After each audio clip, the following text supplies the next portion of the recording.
our agenda for today is we're going to talk about accessing the system, reviewing the teacher evaluation process, starting the evaluation plan, reviewing training and orientation steps, reviewing that PDP and begin that plan, reviewing the self-assessment in the PDP, and then we'll go back and take a final look at the observation activity and look a little tad into the professional development and my courses tab. So accessing NCEES, if you're brand new, if you've been here before, then you know how to do this. We actually go through our single sign-on system, and it's called NCEES Cloud IAM. So here's a picture of it, and it's at my.ncedcloud.org. You see the link at the top of the page there. And you would go to here, put in your username. If you're in a district, it's going to be your 10-digit UID.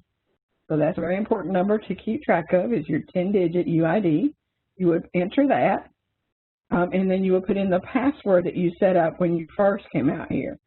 If you're brand new and have never, ever in any district been out here, then you would first claim your account and ask your district about those steps, and then you can come back and log in. Once you're logged in, if you look in the bottom right, you're going to look for the NCEES icon. It's a blue Power School cyan letter P. Underneath it has Unified Talent, and underneath that it has NCEES. Once you click it, the home page is going to be your landing page. And so let's just take a quick look at this. If you attended our new user basics training last week, we went through this. I will just do this quickly. Across the top, teachers and support staff are going to see home, my evaluation, staff evaluations if you've been assigned to be a peer or a mentor, help guides, professional development where you search for courses, my courses where you manage your courses, transfer credit manager where you can submit credits if your district is using this, and then the mobile app goes with professional development if your district is using their PD office to set up PD for you to take. At the top of the screen, if you see a star, it means Power School has done some kind of an update or has a notice for us. So that star is not always there. It's only there when you have a notice from Power School. The envelope icon will get a red circle with a number in it telling you how many messages you need to read. So the next icon over is a calendar with a star in it. That, again, is the upcoming events that have been posted on the calendar. I try to post our webinars out there, and I need to finish that, so those will be out there soon. And if your district is using this calendar, you may be getting messages from your administrators on when to get your training and orientation done, when to get that observation acknowledged, things like that. The question mark is your generic help guides from Power School, so they will be under the question mark. And then the final thing is your profile. You're going to see your first and last name initials, a little bit about your profile, and then the snapshot area under here tells you how many credits you've earned in the system, and it also keeps track of, if you're in a district every year, your ratings on your summary evaluation. So you can find that under your profile. The Help Guides tab is currently being updated. I did have a message earlier this week that some of these links weren't working. So I think I've got them all fixed on the left-hand side of the page, still working on the right-hand side of the page. But these are the place where you need to go if you have a plan and you need some help with the steps. So if you're on a comprehensive plan, I divided on the left-hand side these out by each plan type. There's a guide for the teacher or a guide for the support staff. You're going to use the one that says teacher. And then there's a guide for the evaluator. Excuse me. Sorry about it. The peer observation guide is under comprehensive because it's required there. So just read through there and find the guides that will help you. So let's get started. And I'm going to turn this over to Kim to talk about Step 1, Components 1 and 2 in the teacher evaluation process.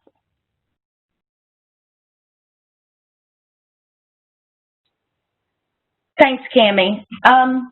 Would you like to say anything about this slide? You can if you want to. Do you want me to do it? No, I will. Okay. I just wanted to give you ownership of it. For some of you who may be familiar with the rubric, you know that at the top of each of the rating categories, we had listed developing, proficient, accomplished, and distinguished. So we have kind of taken that to include title descriptors for NCEES, self-assessments, observations, and summary evaluations. And we've also included in parentheses beside of the rating categories the actual process that's looked at in that rating category. For example, developing, that's really about the knowledge of the teacher. If you read the descriptors, 90% of the time they're going to be reflective of the knowledge and what she knows. For proficient, it's an action. What is the teacher doing in the classroom? And you, again, when you read the descriptors, it's related back to the action of the teacher. And then for accomplished, it's interaction, and distinguished, it's an extension. So this is just a little add-on that's new this year that we felt like would help with the completion of the evaluation rubric and the understanding of the evaluation rubric.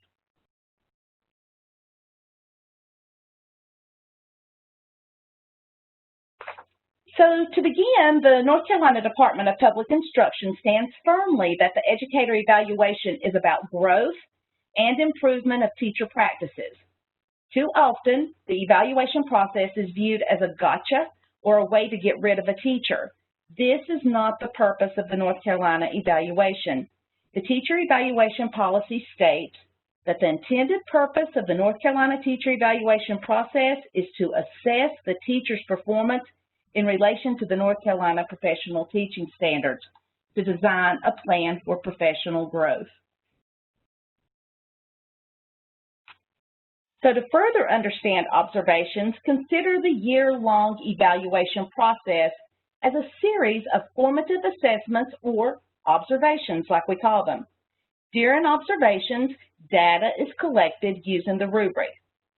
The misconception that teachers are evaluated and rated numerous times during the year has burdened the focus of growth intended for the process. So everyone is evaluated annually, one time at the end of the school year, at which time ratings are assigned for each standard. So remember, the observation is just one collection of data to inform the evaluation at the end of the school year.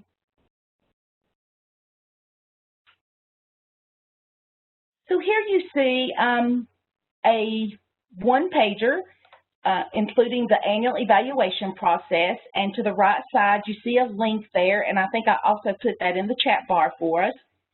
But we have just a note because there's a lot of questions about how the evaluation will be progressing forward this year. After last year, it kind of came to a stop abruptly with COVID-19. But when school begins, regardless of the instruction delivery model, in other words, regardless of what plan you're on, schools will not be in an enrichment and engagement only model as things were from March through June of 2020. Teachers will begin moving forward with standards and curriculum for all students. And for this reason, we do not anticipate that any NCEES requirements will be altered or suspended. So here's the teacher evaluation process one-pager that you can find on page 21 of the process manual. This resource allows you to see the four-step process in its entirety. Notice that step 1 begins in green on the top left and circles around clockwise. Today, we will focus only on the first 3 steps. Highlighted in green, we'll look at training and orientation. Highlighted in purple, we'll take a look at self-assessment, goal setting, and pre-conference. And highlighted in pink, we'll look at the observation cycle. Step 4 will be covered at the end of the year webinar for teachers and support staff.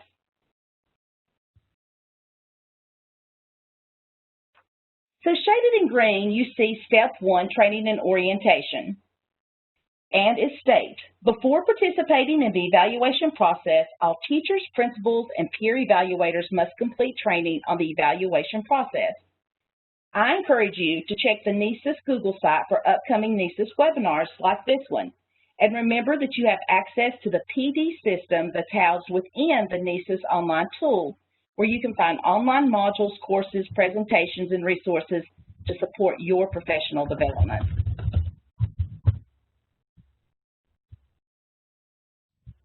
So moving on to component 2, which is orientation, which is a lot of this presentation is included in the orientation, but it states within 2 weeks of a teacher's first day.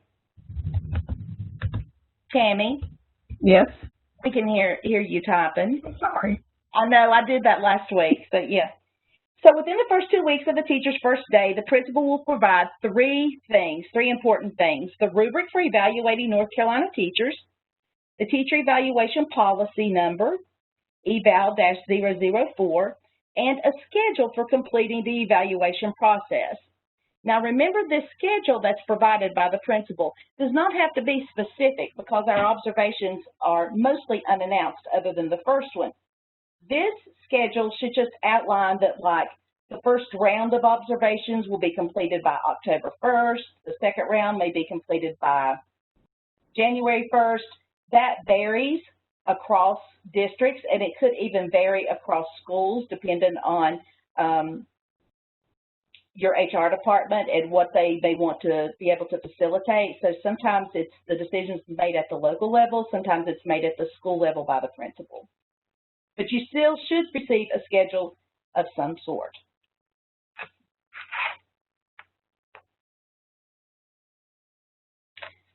So here we just have a teacher categories evaluation cycle comparisons.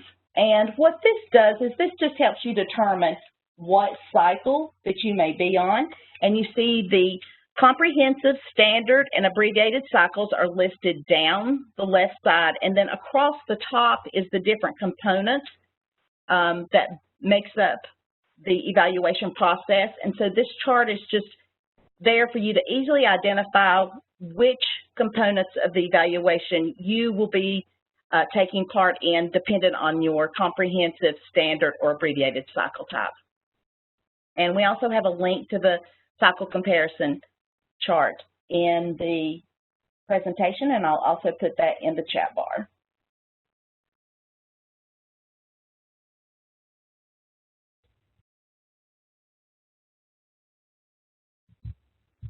Okay.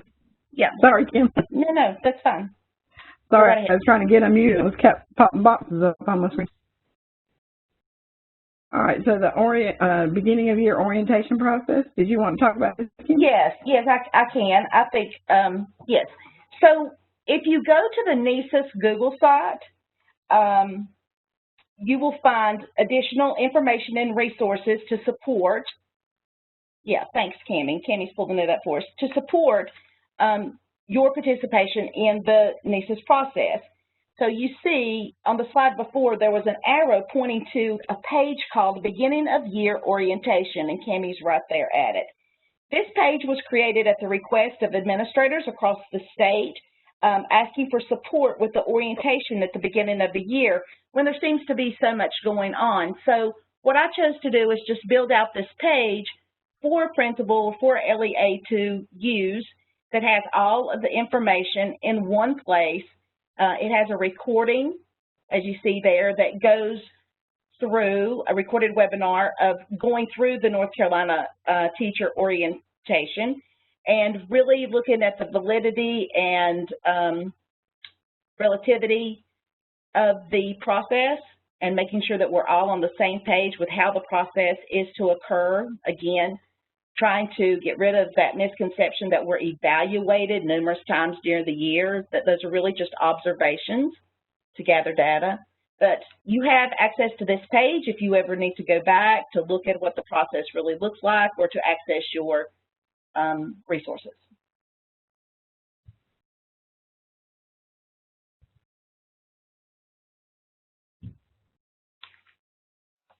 All right, so you just talked about that. All right, so coming soon, remote instruction and observation guidance. This is the same thing. Orientation, most of you are probably already getting ready to do this or have already done this. Within your first 10 days of school to complete step 1 component to the annual evaluation process, the beginning of your orientation. Professional development plans, make sure that those are begun. A lot of you are learning how to facilitate remote instruction, blended classrooms, and you'll probably want to reflect that in your PDP goals. And then observations should continue as normal. Your district should be already setting up a calendar on when those start and when those complete and what time during the year. So your principal will give you that information. So let's get into looking at the online tool.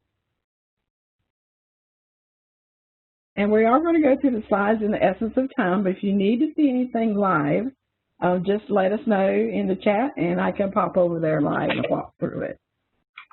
So here we see your home screen, and we're actually going to click on the My Evaluation tab. This page has changed a little bit. It changed toward the end of last year. You used to only see your evaluations channel on this page. So now you see your evaluations, announcements, and about my evaluation. So here on the left is your evaluations, and in here are 3 tabs. The current evaluation, where your current live plan lives, and you should see 2 probably. Most of you see 2, your evaluation plan. Here is a comprehensive plan. Some have standard, abbreviated. And then the PDP, the Professional Development Plan as well. If you are in the district for a few years, you know by now that at the end of the year, we archive complete and incomplete plans. And so those show up under the Archived Evaluations tab. And then Deactivated Evaluations tab. That is for when you move between districts. The plans are set to deactivate, so they move with you. You keep your plan with you. The district no longer has access to it unless they kept a copy. So you are the owner of the plan, and it does go with you when you move districts. Sometimes during the year, plans mistakenly get deactivated because our source files change that cause the system to think you are no longer in there. So if you ever see your plan disappear, and we'll talk more about that later, then look after deactivated evaluations first and see if you see it there. If you see it there, let your principal know and open a ticket, and we'll take care of it. And Kim, I think I'm hearing you talking. Sorry. So the My Announcement section, thank you, Kim.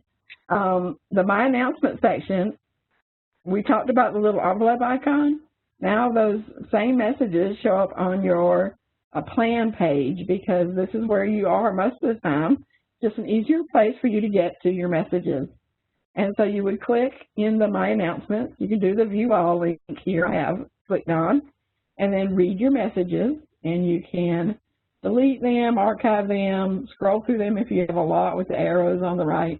There's a little trash icon up here. Once you've read it, you can delete it.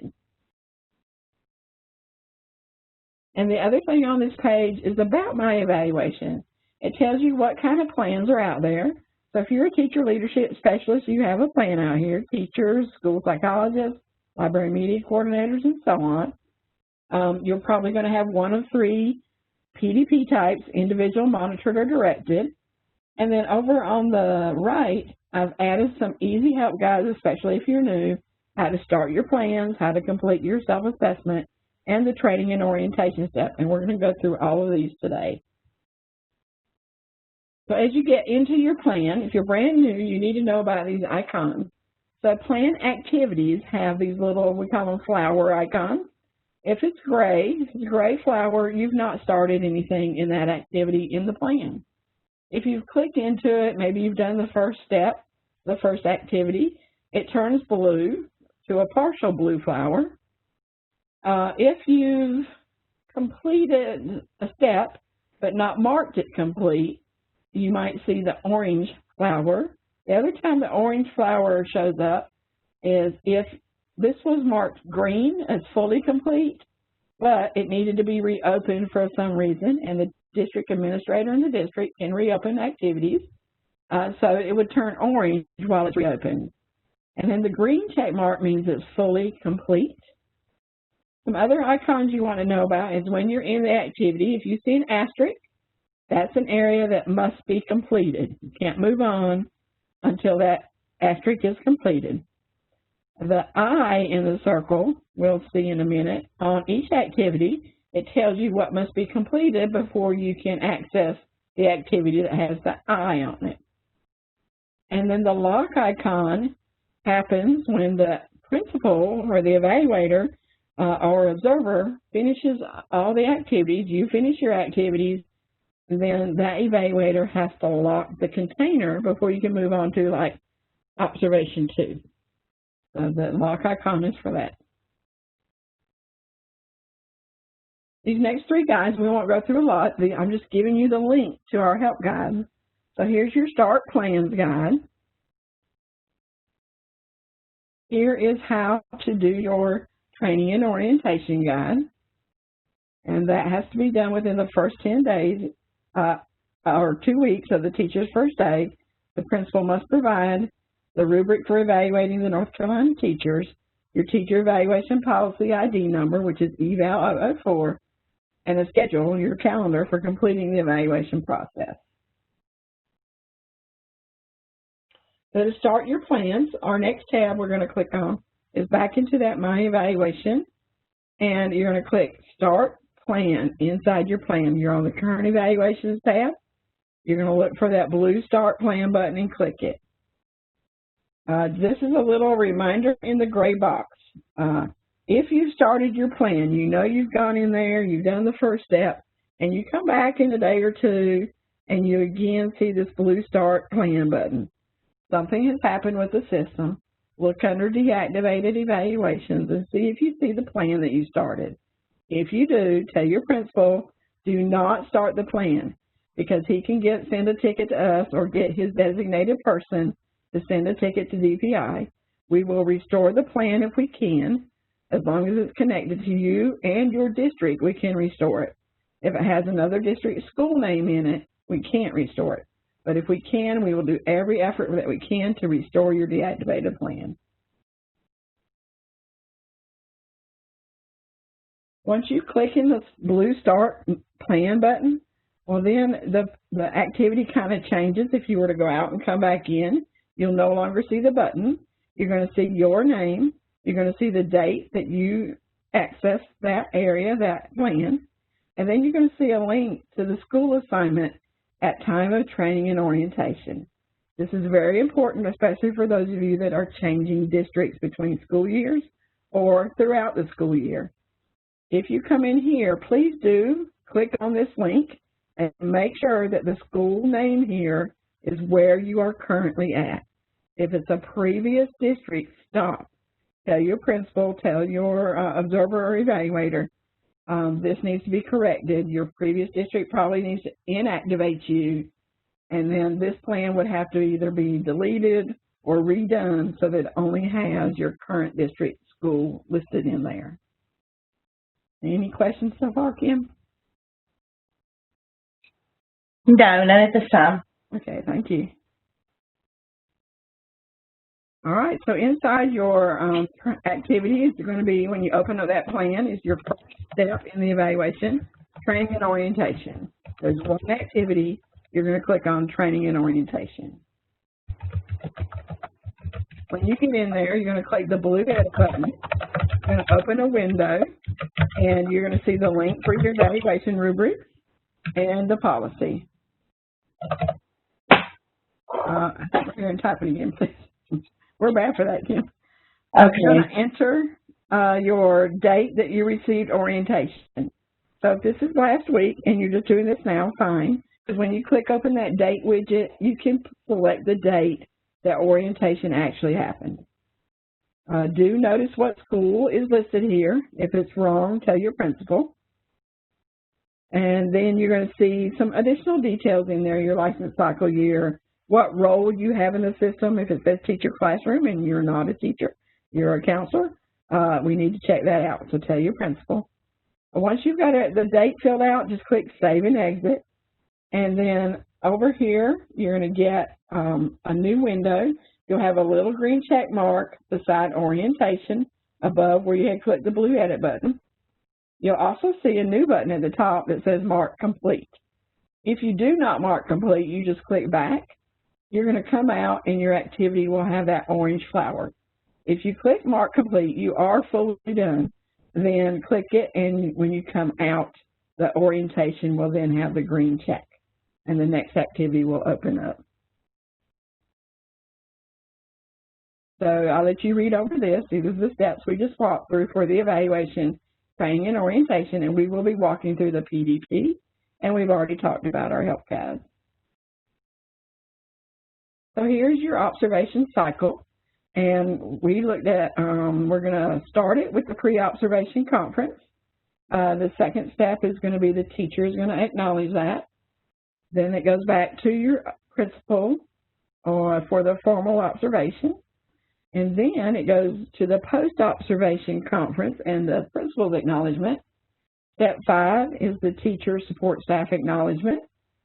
Step 6, maybe you have a written response. Maybe you want to submit some additional artifacts. Put that in your written response.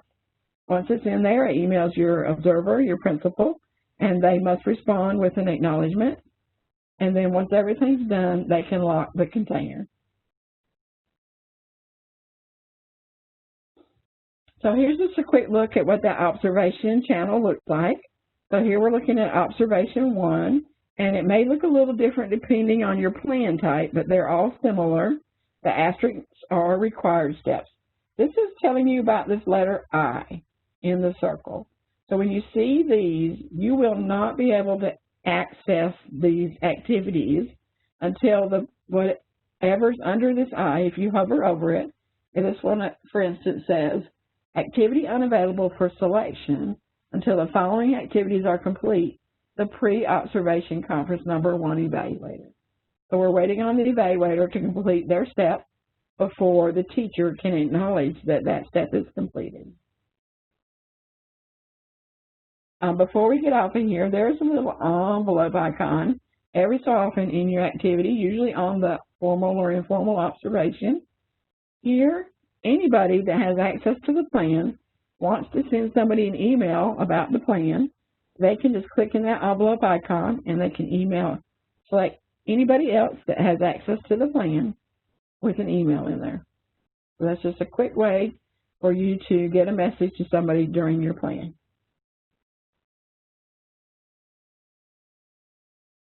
Okay, we're going to turn this back over to Kim to look at step 2, components 3 and 4. Thanks, Cammie. So highlighted in purple here, we have step 2, component 3, the teacher self-assessment. So using the rubric for evaluating North Carolina teachers, the teacher shall rate his or her performance and reflect on their performance throughout the year. The self-assessment should be a personal reflection about one's professional practice to identify strengths and areas for improvement. A teacher's self-assessment should be completed without any input from others. Purposes of the self-assessment are to clarify performance expectations, guide discussions about goal setting and your professional development, program needs, and to provide input to the final ratings on your evaluation at the end of the year.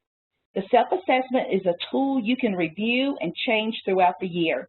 Teachers may choose to share their self-assessment with their principal, or teachers may choose not to share their self-assessment.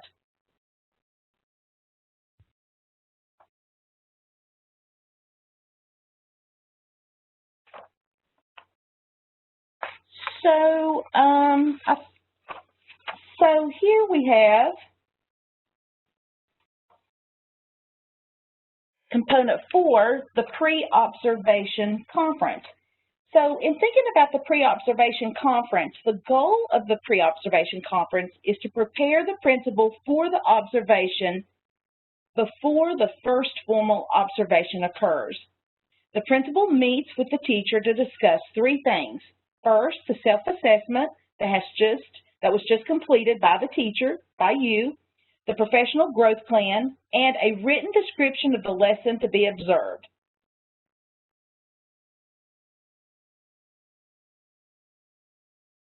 So here, let's look a little bit closer at the professional development plans.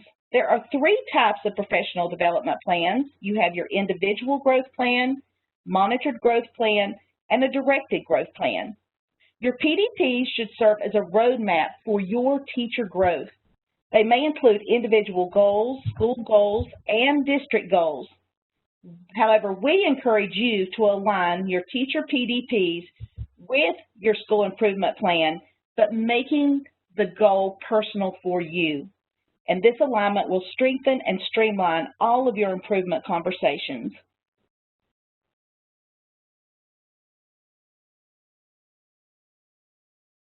So there are 3 types of professional development plans, as we just discussed. And if you will take a look at, in the first column, the individual PDP, this is for new teachers and teachers who were rated last year at least proficient on all the standards on the teacher summary rating form. If you look down below, a little more information, the teacher sets their individual goals for growth and meets with the administrator 3 times during the year to discuss. You meet at the beginning of the year, middle of the year, and end of the year. So that's individual PDP, that's you developing your goals, discussing them and sharing them with your principal. If you're on a monitored PDP, these are the teachers that were rated developing on 1 or more standards on the teacher summary rating form the previous year.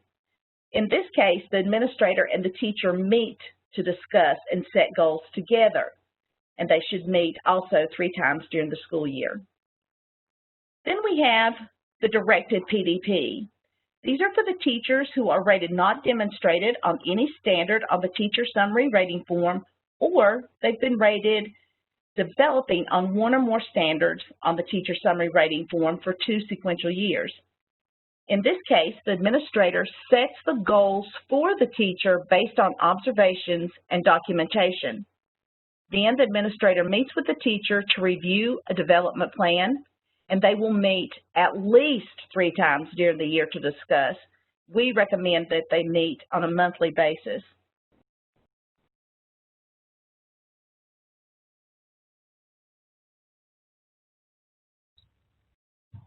Thank you, Kim. So let's navigate the PDP. Here's your PDP help guide, how to start that self-evaluation, self-assessment, self-evaluation. So to start your professional development plan, we're going back into NCEES, and again, we log in through the single sign-on system. We've clicked the icon for NCEES, and now we're going to click back into My Evaluations, and the Current Evaluations tab will have that blue active line on it. You're going to look down, you're going to find your professional development plan, and you're going to click the blue Start Plan button. So when you get into the plan, you're going to open this activity for self-assessment. You'll see it at the top right up here. It is required. You'll notice with the asterisk. And we have a little message out here. It says, verify PDP self-assessment rubric standards are aligned to your role. So if you're a library media coordinator, a counselor, something, support staff job like that, make sure when you come in here that your rubric does not say teachers demonstrate leadership. It needs to say counselors or library media specialists, whatever goes with your rubric. The standard one should reflect that. And so we're going to talk about how to fix that if that's what you're seeing. But first, let me talk about if you are a teacher and you're coming in here, you're going to click Start New. The rubric matches. If you're a counselor and the rubric matches, just Start New. And then you're going to go through each of these elements, and you're going to select the descriptors that meet how you feel you meet the descriptors. So you can click these. You do not have to click all in the first box before you can get to the next box. Just read through each one of those and decide which one you feel comfortable with saying, yes, I want to check that. I understand how I contribute to students graduating from high school, or I understand how I use data to understand the skills and abilities of students. So just look across there. You can check any one that applies to you. Do know that as you go through here, each element must have at least one checkbox in it. So one checkbox here, or you cannot finalize the self-assessment. So what do you do if you have the wrong rubric out here? So you're going to go ahead and start this. Don't do anything in here. Once you click here, and I don't know if I have it on the next slide or not, yes. you're going to see a menu item. So once you've started it, you're going to then get a menu, and you're going to have a delete in here. So you can delete this, and it will immediately repopulate back. If it still says teachers when you're a counselor or another support staff role, immediately tell your principal. The head principal needs to look at my staff and make sure you have the correct plan type set. If you don't, they need to reset that, let it populate overnight, and then tomorrow you come out here and delete this again, start it, delete it, and you should then get your support staff rubric. If you do not, let your principal know again, may need to open a ticket, or he or she may need to open a ticket with us. So the other things you can do in here is do it part ways, save it, come back in. So if you're coming back in, you're going to click the menu, you're going to click continue so you can complete this. All right, so in this list, notice that I don't have finalize in this list. I don't have finalize because I'm missing a box somewhere. I have not checked a box in one of my elements. And remember, it needs to have at least one box checked in the element. So once I do have at least one box checked in each element, if you look to the right, that finalize link will show up. So then I can click finalize, and a mark complete button will show up at the top. Once I mark it complete, I'll get the green check mark for my self-assessment. So now when I'm looking back in my PDP plan, I see that green check for my self-assessment. Do know that it's complete, but it is never locked. This is one activity that is never fully locked. That's so some districts want their staff to reassess at mid-year and reassess towards the end of the year. However, if you do go reassess, do know that it's going to overwrite what you've already got in here. So what I would do is come into my self-assessment, continue it, print it. So there's a little printer icon toward the top right. You can print it, and then you can come actually in your self-assessment, manage the files, and you can attach that initial assessment so that you have record for yourself, for your principal. If you are sharing, you do not have to share your self-assessment, but if you are, you'll have a copy. Then go ahead at mid-year and reassess. All right, and so notice also that this green check has now removed the letter I from this initial review activity in the PDP, and now the first step in the PDP can be done.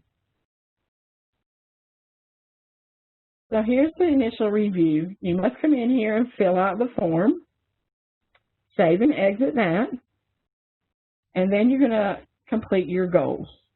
So fill in your goals, and notice when you come in here, each little area in here has an asterisk. So you must set your goal, set your actions, set your expected outcomes, set the resources that you need, and set your timeline. And then save and exit, and then you can mark this complete. So here's the PDP review cycle. It starts with your teacher or the support staff. You're going to enter your PDP details, and then the evaluator is going to sign off on that. If you are a beginning teacher, before you sign off over here in step 4, make sure your mentor has signed. The mentor needs to sign off in here. They need to read over all this. They only see what they're supposed to see. And then, teacher, you can sign off, and then that triggers the evaluator to know that they can then lock that activity.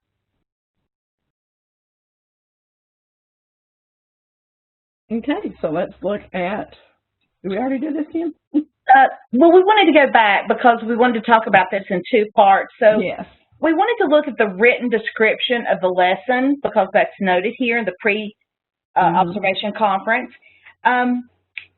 So this is a chance for teachers to really showcase their teaching practices when they're preparing the principal.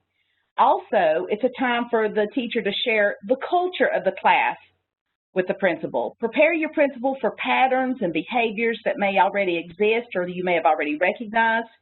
Share how you are proactive when planning lessons to ensure student success, to ensure that you're reaching all students. And also, some principals may even provide questions to answer for the pre-conference, or they may provide an outline for the conversation. Providing your lesson plan may be an option for the principal, but check with them. They have the last word on this. But it is important to remember that the teacher should be leading this conversation to prepare the principal for the observation.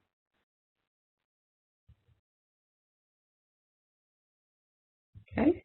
Step 3, components 5 and 6. So in red, or highlighted in pink, you see step 3, observation cycle, which includes observations and post-observations. Component 5, observations, is when an evaluator checks descriptors of the rubric while watching a lesson. There are 2 types of observations. We have formal and informal. Formal observations last at least 45 minutes. Annie, we hear you're typing. Sorry. Or the entire class period. And an informal observation should last at least 20 minutes. A post-conference is not required, but can be requested by the teacher if we're talking about an informal observation. Teachers with less than 3 years employment, will you go back for me, Cammie? Sorry. Teachers with less than 3 years employment will be on the comprehensive evaluation cycle consisting of 3 formal observations from the principal or designee and 1 formal observation from a peer. Teachers with more than 3 years employment will be on the standard or abbreviated evaluation cycle. The standard cycle requires 3 observations. 1 must be formal, and the abbreviated cycle includes 2 observations on standards 1 and 4. Abbreviated observations may be formal or informal.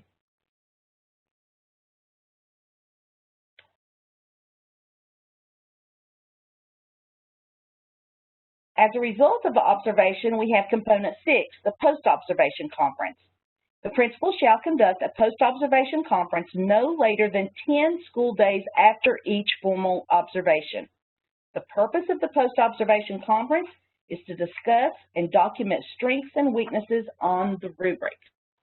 And also I suggest that if a principal has waited more than 10 school days to do your post-observation conference, that you request another observation.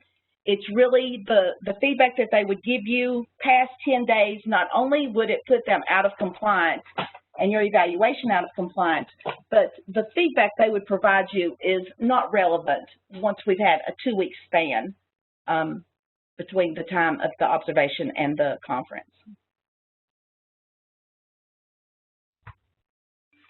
Kim, I don't know if you answered this question.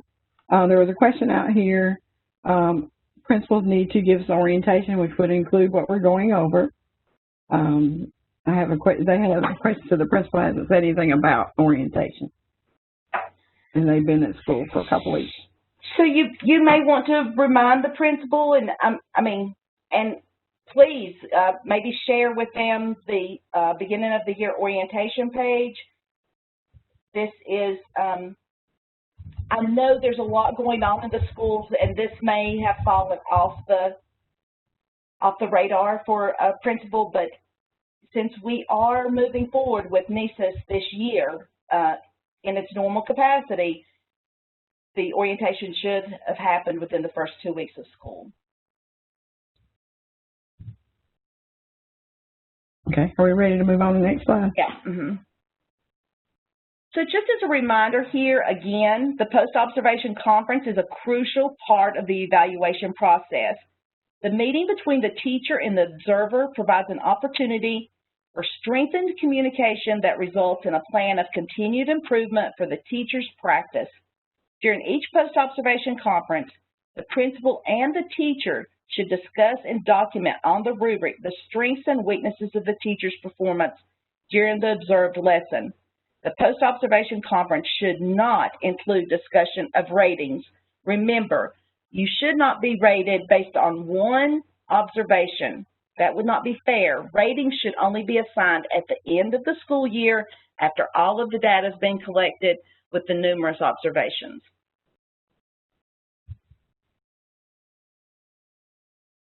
Okay, we had a couple of questions, and then we need to get into navigating the observation. One question, do teachers on the abbreviated evaluation cycle receive an unannounced observation as one of the two? Unannounced observation should, are you talking about the question that's on the screen and the questions and answers? Do teachers on the abbreviated evaluation cycle, is that the one? Yes. Yes. The abbreviated evaluation cycle, they shouldn't be announced at all on the abbreviated. That would not be necessary. But I think let's take a look. Let's go back. Different LEAs interprets this process a bit differently. Forward. Forward? Mm-hmm. Yeah, right here. No, back. Sorry. So, okay, down one more, sorry. I'm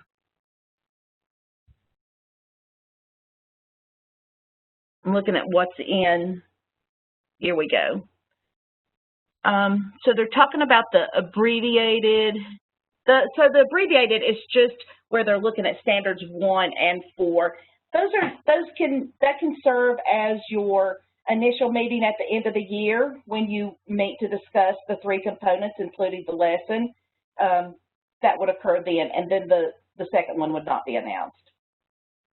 In some cases, if the principal's already met regarding the self-assessment and the PDP, if it's on an abbreviated cycle, it may not be announced at all.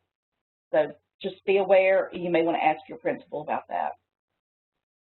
Okay, and then we had a couple questions. There was a couple people wanting to know who their principal is because they're in a different type of program. They have directors, not principals. So if your director is that as your evaluator, I guess that's kind of what we're referring to as a principal, correct, Kim? It is, yes. Yes. I hope that answers your question.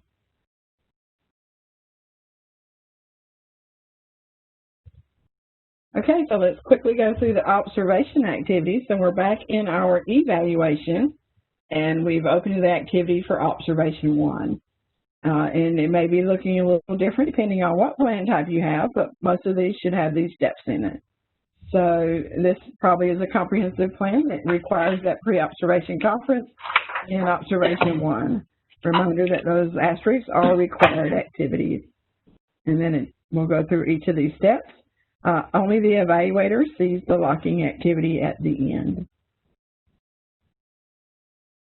So we're going to go into that first pre-observation conference for the teacher acknowledgement. And you're going to read over what the evaluator had entered. If you want to add some artifacts and any artifact comments, you have an edit button. There is a post-conference note, and we'll talk about that in a minute. Then you're going to click Acknowledge. And once you've clicked Acknowledge, then that will mark that activity for your teacher acknowledgement with a green check. So here's that post-observation acknowledgement notice. You are acknowledging this form represents neither acceptance nor approval of the report. So you may not agree with the report that you talked about, but it does indicate that the teacher reviewed the report with the evaluator and may reply in writing. That's why we have a written response out here. So you are acknowledging that the proper process took place. You were observed, you had the pre-conference and the observation and the post-conference, and that's what you're acknowledging here. So if you don't agree with things that were said or done during that, or if you want to supply some additional artifacts, you have a written response here. So this is your place to make sure you get that documented. Go into your written response, click Edit, put in your comments, put in any attachments. You also have an artifact area to add comments and to add artifacts. This then emails your evaluator, and they must acknowledge that you supplied this written response. So here's what the formal observation looks like again. So this looks, the rubrics are the same whether you're in your self-assessment, whether you're in the observation, or whether you're in the summary evaluation. I wanted to point out these little light bulbs. So this is where you can click on, say I put a goal to meet standard 1. And I would like to take some PD courses and earn some credits that help me meet Standard 1. Well, DPI has courses, and some of them have been tagged to the standards. So if you click on the light bulb, it will bring up a list of courses that meet this standard. And then you can sign up for the course, take it, and document that this course was connected to Standard 1, and that's helping me meet my goal. All right, so let's look real quick. We have, let's see, maybe 4 or 5 minutes. And this we will go over more. We have some PD webinars coming up. So we're just going to quickly tell you about the Professional Development tab. This is where you can click on, come out here, you see a course search area. Hover over the eye, it'll tell you what you can search for. If you know course numbers, course titles, maybe you want to search for a math course or social studies course or English language course. Any of those you can enter, click search, and find a course to take. If you want to find courses aligned to standards here, you can expand the pluses. If you want to search by focus area, some of our courses are aligned to focus areas such as arts education or CTE. Click on those and see if anybody has aligned their course to those. And then there's some PD news out here where offer other opportunities to get credit. The next tab over is the My Courses tab, and here's where you can see any courses your principal, your evaluator can recommend or require training for you. And then the all-important My Courses channel includes any course that you signed up for. You'll see a list here, and it also includes your transcript button where you can go see any earned CEUs.